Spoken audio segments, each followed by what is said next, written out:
If you couldn't tell, I love Nintendo. And I own a lot of Nintendo things.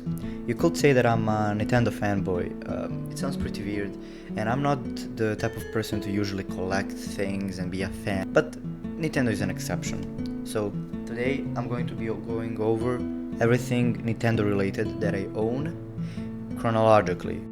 It all started in 2021 when I was in Ljubljana, Slovenia. As a Serb, I have a lot of family members from Bosnia or Slovenia, and so we were there for a family gathering.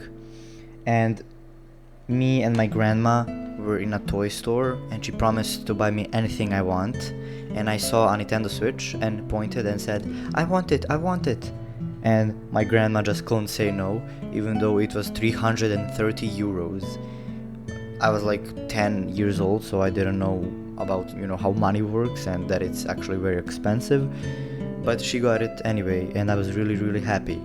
I knew about Nintendo and Mario and all of that, but I've never played it or engaged with it, so I was really excited. My Switch is almost 5 years old, but I still keep it because it's such an important memory.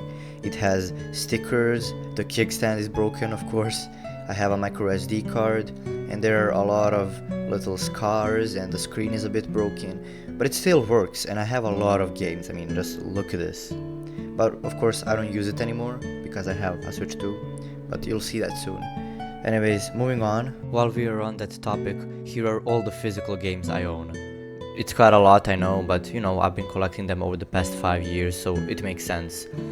I really love having a physical game that I can hold and be excited about buying. It just feels so much better. But the main reason is because the Switch 1 had only 32 gigabytes of storage, so I just had to buy physical games because they couldn't fit on the Switch. I also have 2 Minecrafts because I gifted one to my girlfriend.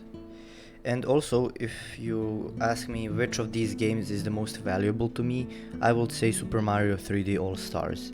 It is a really fun game and introduced me to all the, Mario games, old ones, Mario 64, which is a great game. But the reason why I love it so much is because it's very rare, because it was a limited time game, and it was only available in this time period. So for the past 5 years it hasn't been produced or made, so you can buy it on Amazon for like $100 and it's pretty expensive. This is a really cool gadget I also bought in Slovenia back in like 2021, and I always use it for my games. It's so small and compact, and I just put all of my games there. Next up, we got my Game Watch, the Legends of Zelda Game Watch. I bought it back in 2023, I think. It's pretty good and fun, and good for like going on some small vacation and playing it. It has Zelda 1, Zelda 2, and Zelda for the Game Boy, along with some other features, although it costs something like $100, which is way overpriced for a Game Watch, but still a pretty cool thing. My first time going to a full-on Nintendo store and not just a game store with Nintendo things was actually in South Africa in 2023, which is where I got this cool wallet. And of course, we can't forget the Switch 2, which I bought a few weeks after its release. Also, I have 2 Switch 2s, but one has Mario Kart and the other doesn't, which is insane, I know. I think people are too whiny about the Switch 2, saying like, oh, it's too expensive. Like, guys, it's still way cheaper than a gaming PC, and it's about the same price as the PS5, but you can play it in handheld. That's insane. You can play Cyberpunk in handheld mode. I love Animal Crossing, Mario, Zelda, but I've actually never mentioned on this channel that Kirby is my favorite Nintendo franchise. I've played Kirby and the Forgotten Land, the Dream Buffet game from like 2024 or 2023, I think.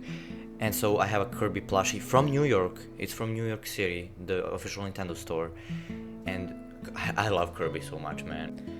Okay, so here is a quick comparison between the Switch 2 and the Switch 1. It's a lot bigger, and it just looks so much more premium and higher quality. Also, here's a comparison between the original Switch, the Switch OLED, and the Switch 2. These are from my very cool friends, so shout out to G234 and my friend who doesn't have a YouTube channel. Yes, they have Switches and we play together. I also bought this Switch 2 Pro controller in New York. Yikes, it was pretty expensive, but man was it worth it. This has got to be the best controller I've ever held, and I've had many controllers. The Switch 1 Pro controller, Xbox 360, Xbox Series S and X, PlayStation 5, PlayStation 4, and this is the best one. It's so smooth, the thumbsticks are so smooth and the buttons are so good, and it's really great. So yeah, that's about it. I love Nintendo. It just makes me feel so safe and happy, and they have really great games. There haven't been many exclusives in the past, 6 months, 1 year, but I still have to beat The Legend of Zelda Breath of the Wild, so it's fine. Anyways, thanks for watching and see you in the next video. Bye!